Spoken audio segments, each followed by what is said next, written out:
Welcome to episode 3 of the podcast on YouTube channel Action on the Ground. As today, we talk about preseason QBs continued from episode 2. Notable offensive assets to help Bryce Young and Stroud on offense, unlike Anthony Richardson, and how hard that will be for all three starting QB1s in week 1, just 7 days away. Just 1 week away. We're almost there. Football is back.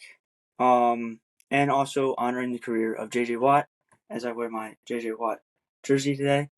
So let's get right to it. At first, preseason QBs continued. Bryce Young, he played all right in the last preseason game. He played all 3 preseason games, unlike Anthony Richardson and C.J. Stroud, as you see over here. His stats, and a couple plays down below of how good he played, and that TD pass to Allen, not to Allen, to Thielen, and how good he is projected to do in the season. CJ Stroud also had his first touchdown of the preseason, and his only touchdown of the preseason. Throwing the ball, proving he can throw the ball, had some other nice plays, as you see down below. And Anthony Richardson.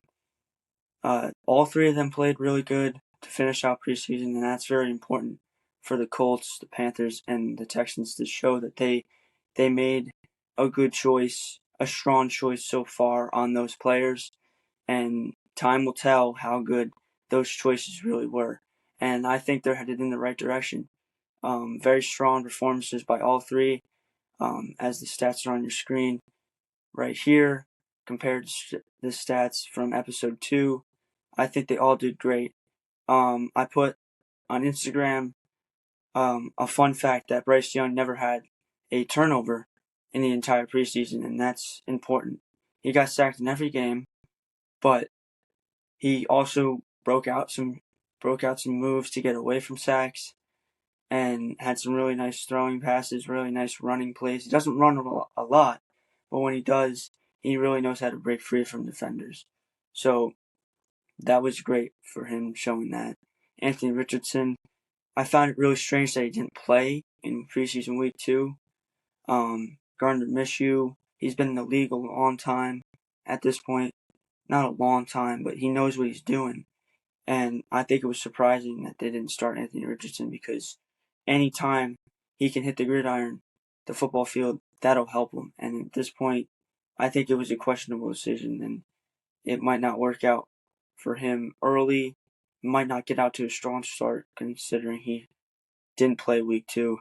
So that's really important. Stetson Bennett, as you see your stats right over here, did not play great. They didn't even score. They lost 41-0 to the Denver Broncos. 2 interceptions on the ledger for Stetson Bennett, and he's new to this league, but he's an older player, and he did good in college, which was a questionable decision to stay in college considering his age.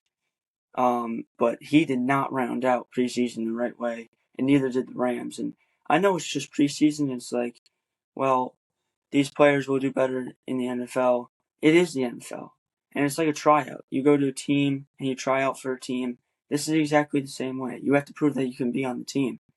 And I don't know, I saw really good improvements week 1 and kind of in week 2. And then week 3, this week, he didn't really play too well. And, I'm cheering for him.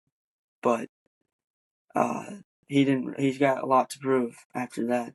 So that's really questionable for the Rams, and who will be the QB1 week 1. So that's a huge question they have to answer.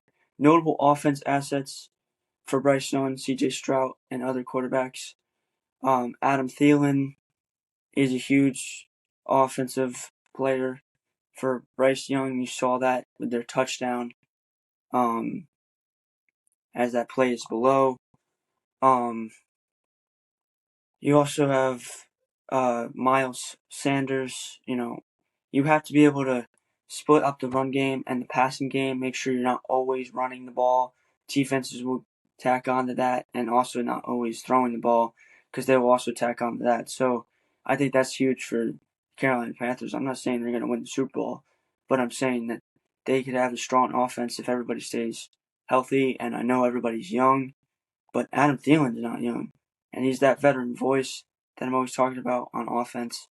So that's very important. And then they have a defense that has some holes that could be improved, but they have J.C. Horn and they have Brian Burns. So that's really important for the defense. Pass rush, QB, cornerback work, eyeing the QB. That's really important for Carolina Panthers. So for C.J. Stroud, he's got Dameon Pierce and Robert Woods. I got some pictures of them because they're really key players.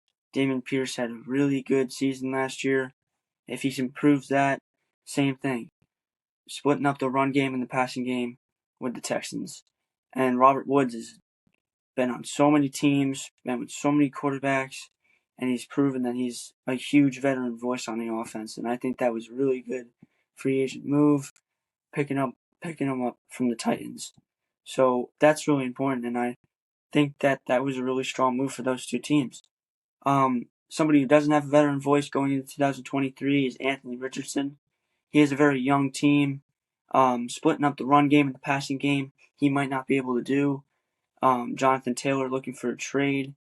It's a huge question on whether he will be traded or not. But at this point, nobody has any idea. If he doesn't get traded, hopefully he continues what he's doing and becomes a great player. And that's that. A notable mention for a team that I'd like to point out today is the Raiders. They signed Josh Jacobs to a 1-year, $12 million deal yesterday. And that's huge because he is a really good running back that they do need with Jimmy G at quarterback, splitting up the run game and the passing game. And these are just examples of teams doing that. Some teams heavily rely on the passing game and then they sprinkle some running game and that works for them and that's good. Like the Chiefs. So because they have such a great quarterback that can run and also throw and throws most of the time, but when everybody's covered and they drop back into a cover 3, cover 6, cover 4, like he's like, all right, I'll just run, and that's great. Obviously, 2 Super Bowls last 3 to 5 years, that works, and way to go Chiefs. And that's just, everybody has a unique playbook, and that's worked for them, and that's fine. Other teams rely on the running game, and in college and in the football and in the NFL, and that's huge for them. So everybody has a unique playbook, but I think it's important to, if you're rebuilding like these 3 teams are, it's important to switch it up sometimes and maybe balance it out for the first year of rebuilding and see which one you're better at with these new players. So that's huge. And now I'd like to get to the feature of this video, J.J. Watt's career. I have on my J.J. Watt jersey, as this will be the first NFL season without J.J. Watt. I think he was a huge, huge player over the last 10 years, 10 or more years. I mean, he was a huge player. Huge video right over here about J.J. Watt's career highlights as I talk about some of the things that he did.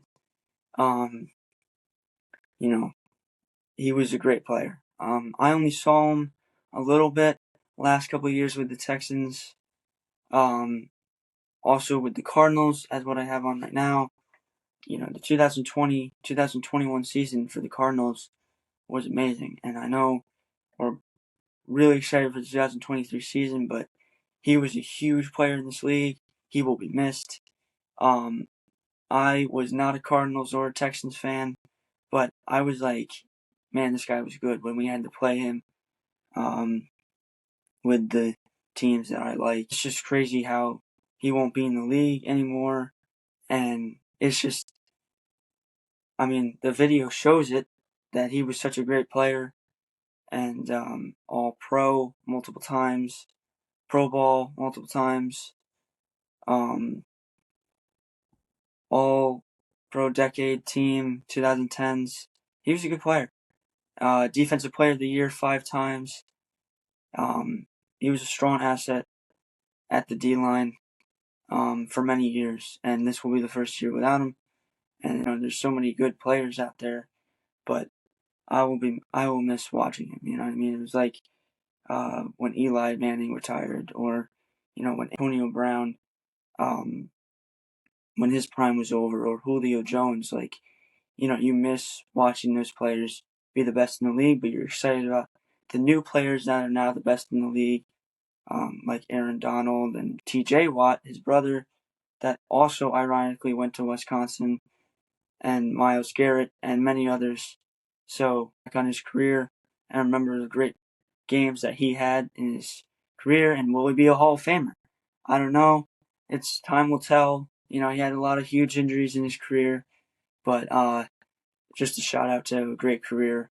As preseason is over, I just thought I'd mention it in this video, as once September 7th comes around, it's all about 2023 NFL season and a little bit of college.